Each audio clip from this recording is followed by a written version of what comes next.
If you guys do like horror stories and you guys happen to like this video, make sure to check out my other video that I made on reacting to horror stories. It will be on a card right now, and it will be at the end of this video. This is a terrible story that happened to me while working as a dog sitter. One day, I found a person on the internet who said he would pay a lot of money for a dog sitter, and since his house was not far away, I decided to take care of his dog for 3 days. When I arrived in front of his house, there was a "Beware of Dogs" sign on the door, and the smell of rotting food was in the air. I knocked on the door. That's a red flag. And heard a man's voice from inside. He said, "The door is open, come in." And then I heard a barking sound. The barking sounded like that of a vicious dog. I got a little anxious. When I opened the door and went in, I couldn't see anyone in the house. I said, "Are you there?" And I could hear the dog panting in the living room. The sound came closer and closer. While I was looking around for the owner, the dog appeared out of nowhere and I yelled out in surprise. That's a human. The thing is, it wasn't a dog. It was a person. A person crawling on all fours, Furry type approaching me shit. like they're a pet. He appeared to be a man in his 30s. There was a dog collar around his neck. He was also wearing fur-like fabric that covered his entire body and had an artificial tail attached to his buttocks. He said to me, "You're the one who will take care of me for the next 3 days? Nice to meet you." He shook his butt wildly and his tail wagged. Then he continued walking on all fours, now toward the kitchen, and said, "The food is in here. These are meats that are hard to find." He opened the refrigerator door by moving his hand like a dog moving its paw. Inside it was a pile of large, deep red chunks of meat. For some reason, I got goosebumps and took a step back. He then ran up to me, slammed his head into my leg, and screamed, "Are you going to keep standing there blankly like that? Pat my head! Pat my head!" I was so confused and horrified that I screamed out. Then he started licking my hand. Ew! A few seconds later, a terrible stench hit my nose and I immediately felt dizzy and nauseous. I pushed him away and started running to the door when he started barking. His bark was startlingly dog-like. I don't care. I don't care that you're a dog. Okay, I will watch you. First of all, as long as that isn't human meat, and like, as long as that isn't human meat and you don't lick me and talk to me, I will babysit you. I don't care. I kicked open the front door and started running. While running, I made the mistake of looking back. He was chasing after me on all fours at incredible speed. I was so shocked that I felt like I was going to faint. I screamed out like crazy for help. "Help! There's a crazy dog here!" People stuck their heads out of their windows to look and see what was happening. And when they saw the man running towards me, their eyes widened. Before I knew it, the crazy dog man was in front of me, and he started panting and lifting his lips to bare his teeth. I could see his dark gums and yellow, large teeth. He growled and lunged at me, my legs shaking like crazy. At that moment, a man came running with a baseball bat and yelled at the crazy dog guy to go away. The crazy guy saw him and started barking wildly. The crazy dog guy went after the man and bit his leg, and he panicked and hit the crazy dog guy on the head with a bat. Thankfully, that made him run away, making a noise similar to a dog whining. The whole scene was unbelievable, and I was so shaken up that I could barely catch my breath. The man had teeth marks and some blood on his leg, but he said it was not a serious injury and went into his house to bandage it. I thanked him countless times, and he said to me, "This is not the first incident like this. In the past, a young man went to that house to work as a pet sitter and was bitten by that crazy guy, leaving him with 30 stitches on his leg. And that crazy guy has been to jail once before. Once that crazy guy bites you, he won't let you go unless you hit him on the head. Remember, you should really hit him on the head with all your might." Remember, After that, move! I never worked as a dog sitter again. Move! I sometimes wonder, who was that crazy guy, and what is he doing now? The same exact thing. Either that or he's in jail. True apartment horror story. My name is Samira. I'm 21 years old. I'm a big fan of your YouTube channel. Oh, I'm thanks. from Bangladesh and I live in the Mymensingh district. I want to share a horror story that happened to me. This story is from when I was 10 years old and I lived in Dhaka, the capital of Bangladesh. At the time, I lived in an apartment with my parents and my 2 brothers. It had 2 bedrooms, 1 bathroom, a kitchen, and a balcony. The apartment was a bit small for my family's size, but due to some financial issues, we had to manage. That's fair. One day, my uncle, who is my mom's brother, came to our house to visit us. He came in the afternoon and spent some time with us. We chatted and watched TV, but It was night, and at around 8 p.m., I started feeling sleepy. I had to get up at 6:30 a.m. for school. I was kind of lazy, and I would always go to sleep at 8 p.m. So, like normal, I was just watching TV and starting to drift off to sleep. Right as I fell asleep, I heard my mom telling my uncle to stay at our house for the night. I don't remember the time exactly, but it was around midnight when I woke up. I had fallen asleep in my parents' room, but my mom didn't wake me up and just let me sleep in this room, and she was sleeping next to me. My dad must have been sleeping with my brothers in the other room. I was trying to fall back asleep, but I couldn't and didn't know why.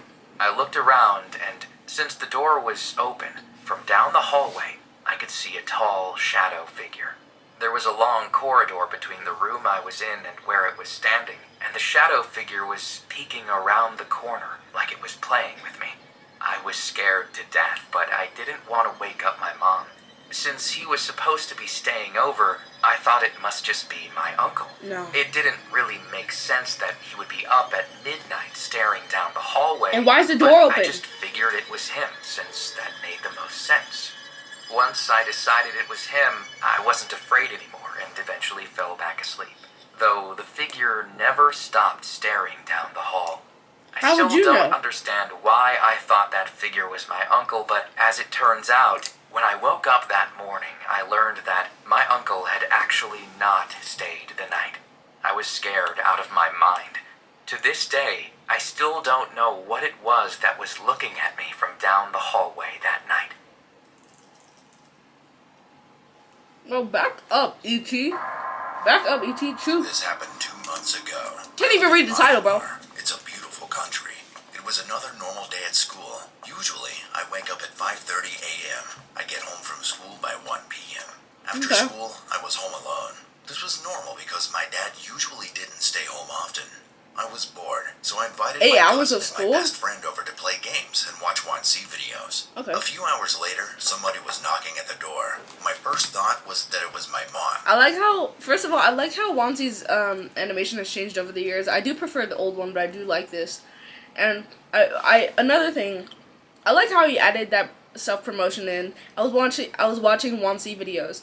And a third thing, I feel like the thing with all these animation channels is, like, back in 2014, 2016, 2018, those are where, like, all the best videos were, like, The Smiling Man, all those videos. That's when all those good ones were out. But now I feel like they're just doing it for the views, and they're just trying to get as many videos out there as possible, and now it just doesn't feel the same, you know?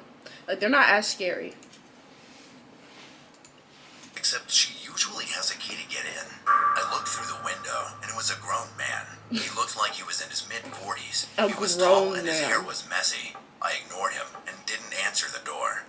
He be mewing, though. He I fine. left the house because I wanted some snacks from the convenience store. And of course, the man was there with a pocket knife, looking like he might attack me. Since there were bricks near me, I threw one at him, and it somehow hit him on the head and made him fall down.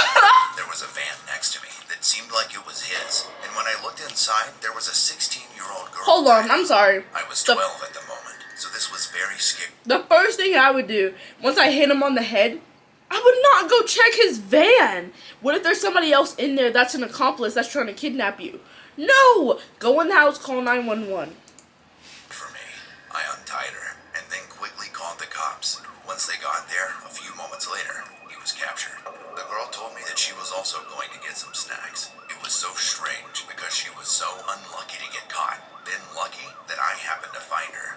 My friend and my cousin still don't even know about this because they were busy playing Fortnite and stayed at the house. I can't help but wonder what would have happened to that girl and me if those bricks hadn't been there.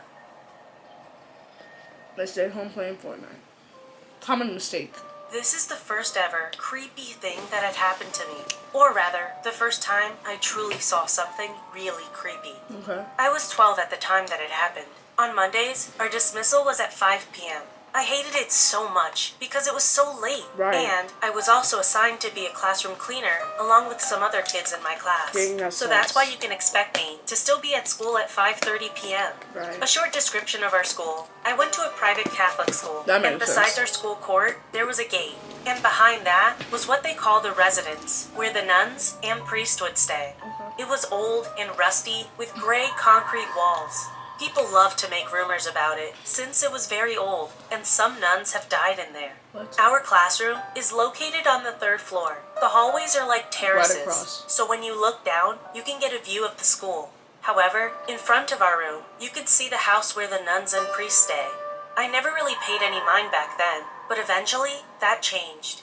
One afternoon, it was already pretty dark. It was almost 6 p.m. at the time, if I remember.